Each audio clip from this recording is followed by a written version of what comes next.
मुली धाडशी व्हायला लागल्यात ग्रामीण भागाला. अगदीच. पण आम्ही त्याची काळजी घेतो की त्या मुली आमच्या कॅम्पसमध्ये आल्यानंतर त्यांना एकदम सुरक्षित वाटलं पाहिजे.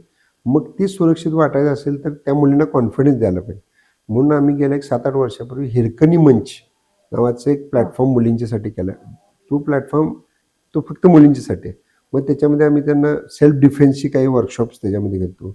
हेल्थ अवेअरनेस मुलींच्यामध्ये जे काही इश्यूज असतात त्यासाठी काही एक्सपर्ट्सना त्याच्यामध्ये बोलवतो.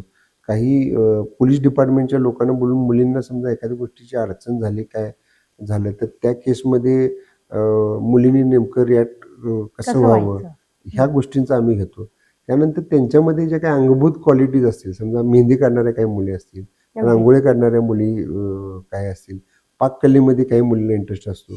तर हे अकॅडमिक बरोबर त्या गोष्टीसुद्धा आम्ही मुलींना देतो.